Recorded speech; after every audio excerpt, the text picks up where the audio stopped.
Today we're looking at prehab and rehab for the arms. Let's hit it.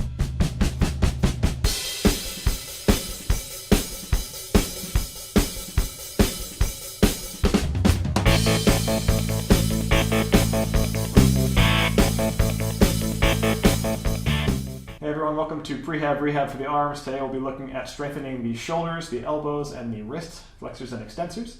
A couple things that we will need for today: bands of any kind, can be the closed or open ones with handles, a dumbbell, preferably lightweight, and a towel is actually necessary for some of the exercises we're going to do. Water and a positive attitude, always a plus.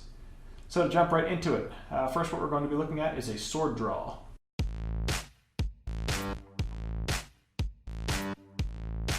Alright, so for our sword draws, you can do this with either type of band.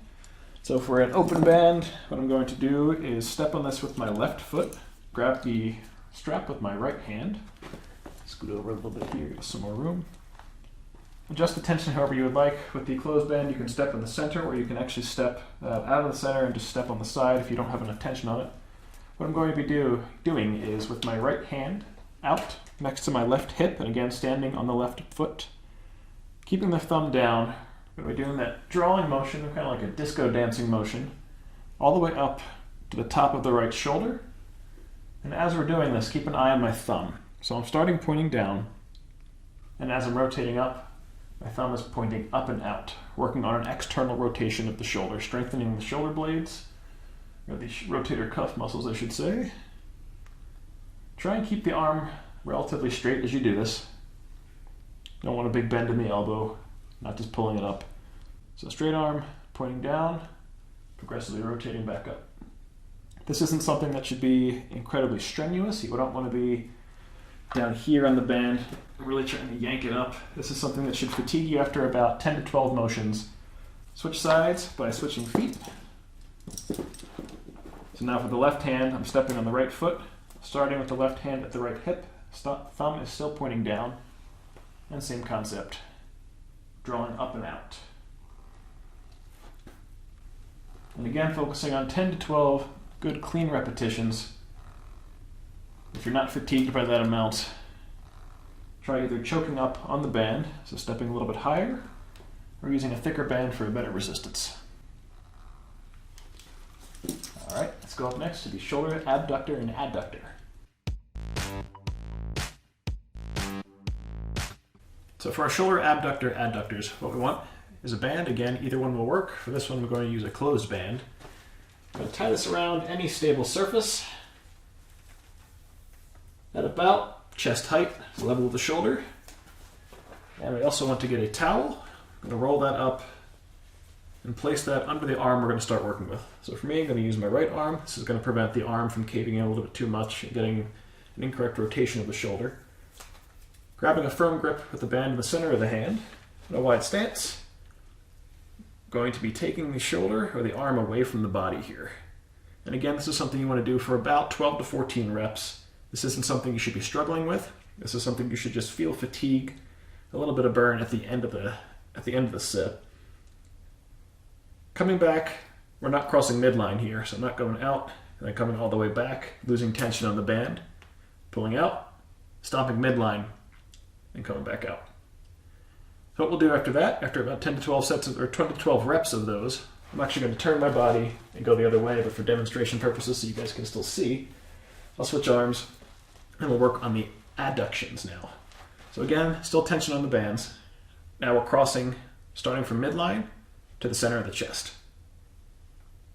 And again, you want a good solid tension of that. To adjust the tension on it, you can either switch bands or walk further out, come closer in.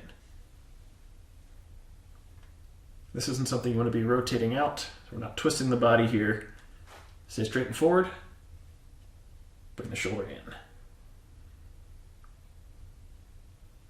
Do one set of those each side, come back after another exercise, repeat. For our banded face pulls, again, all we need is just a band here. These are great to do at any point, whether you're rehabbing, prehabbing, or just to close out a workout routine for the day. What this will do is balance out your pushing motions. So if you do a lot of benching, a lot of pushing ups, a lot of push-ups, a lot of things that work your chest or your pecs, over time that can round your shoulders, pull them forward, and that destabilizes the shoulder joint.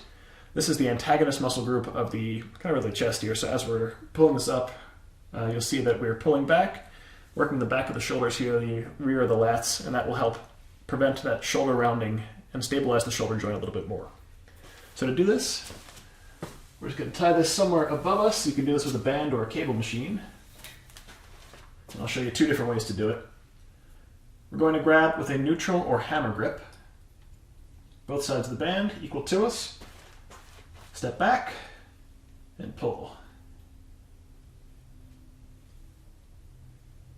As we're coming back, you want the shoulder blades to try and touch together. Really keeping a good mind on keeping the lats tight, keeping the shoulders engaged. And if you don't want the band to hit you in the head and you want a little bit more reach, you can actually take another band, keep the one you currently have up there, thread it through, grab in the middle, so now we've got a separation. And I can pull back with the same methodology, getting a little bit better range of motion than I could with just the band up there, allowing me to reach back a little further to get a little bit more stretch in the rep. Like the last several exercises we did, this is something you want to focus on about 12 to 14 good clean repetitions. Not doing it so much where I'm struggling by the end, but that I get a good burn by the end of the set.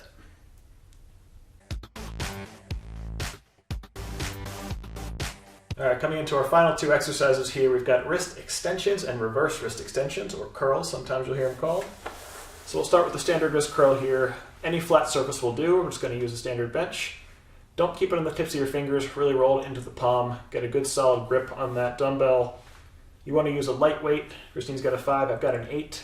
Again, you don't want to be trying to use hypertrophy level weights here and just burning out after 3 or 4 reps. This should be something that we look for 12 to 14 clean repetitions. Now with our wrists supported here by the bench or any other flat surface, we're just going to lower down and curl straight up.